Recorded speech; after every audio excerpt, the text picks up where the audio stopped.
30 personnes ont été blessées ce samedi en Toscane, dans le centre de l'Italie, lorsque le plancher d'un couvent s'est effondré sous les danseurs pendant une fête de mariage, ont annoncé les autorités régionales.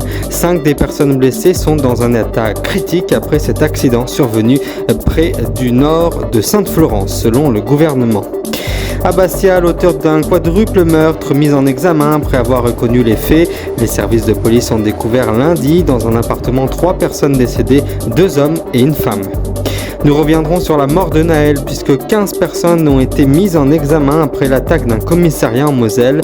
Lors de la 3e soirée d'émeute ayant suivi la mort du jeune Naël à Nanterre, et plusieurs dizaines de personnes avaient été pris d'assaut devant la gare et donc du commissariat voisin dans lequel se trouvait un fonctionnaire de police.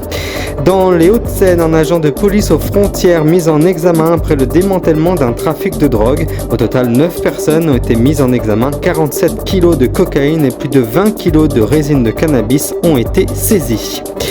Au Finistère, une enquête est ouverte après la dégradation d'une mosquée pendant une prière. Le ministre de l'Intérieur, Gérald Darmanin, a apporté son soutien aux musulmans du Finistère. Inondation dans le Nord-Pas-de-Calais, plusieurs centaines de personnes manifestent leur ras-le-bol. Plusieurs centaines de personnes ont manifesté dans la commune, touchée à 2 reprises par des inondations au cours des dernières semaines. Le meurtre de la petite Maëlys Nordahl-Lelandais est devenu père en prison. Le détenu qui purge une peine de perpétuité pour les meurtres de la petite fille et du caporal Arthur Noyer a multiplié les conquêtes amoureuses depuis son incarcération. Et puis à la fin de ce journal, un peu de douceur puisque nous nous quitterons avec un nouveau décor et un nouveau générique. C'est une avant-première, ce sera à la fin de ce journal.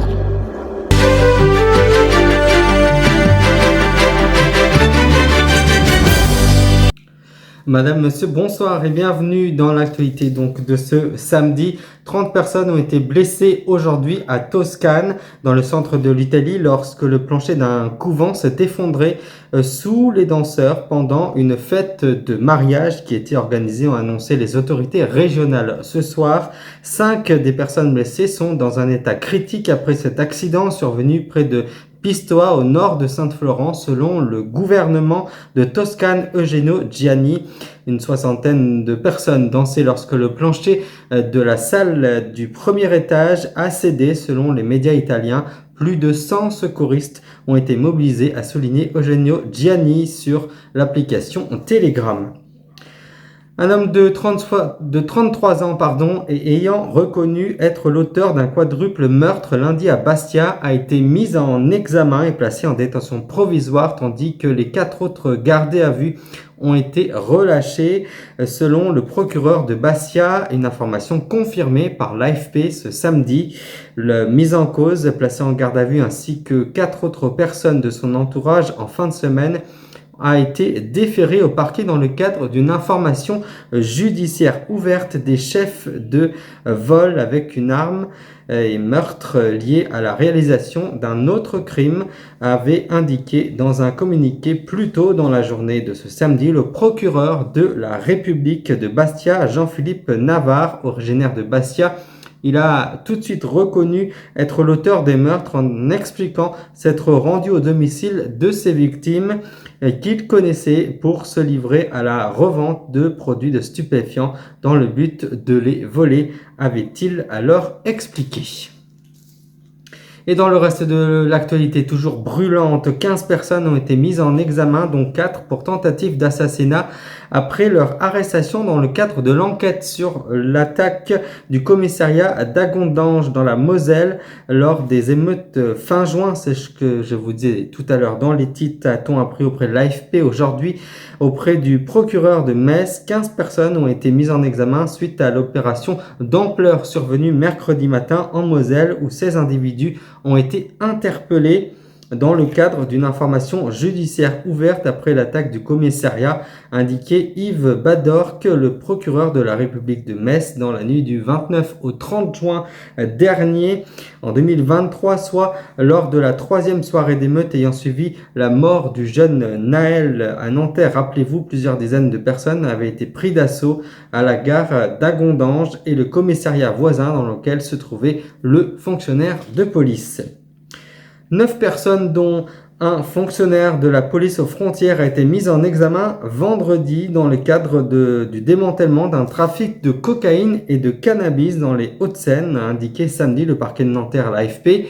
Ces mises en examen sont en lien avec une information judiciaire ouverte début novembre 2023 pour trafic et importation de stupéfiants, participation à une association de malfaiteurs, corruption passive et active prise encore par le parquet, confirmant une information de BFM TV. Sachez en tout cas que parmi les 9 individus, 8 ont été placés en détention provisoire, poursuit cette source sans indiquer si le policier est concerné par cette mesure de sûreté. Cet homme employé à l'aéroport d'Orly dans le Val-de-Marne est soupçonné d'avoir aidé fin octobre un passager en provenance de Martinique porteur d'une valise et éviter les contrôles de douaniers, affirme donc une source proche du dossier, affirme donc aussi le journal de BFM TV, cette grande chaîne d'information non-stop.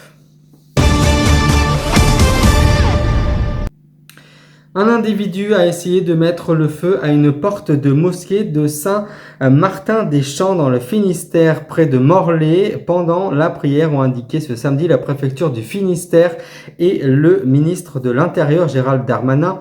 Ce samedi, au moment de la prière, un individu a tenté d'incendier la porte de la salle des mosquées à Saint-Martin-des-Champs. Le préfet du Finistère, Alain Espinas, condamne avec la plus grande fermeté cet acte commis contre un lieu de culte, a indiqué la préfecture dans un communiqué transmis à l'AFP.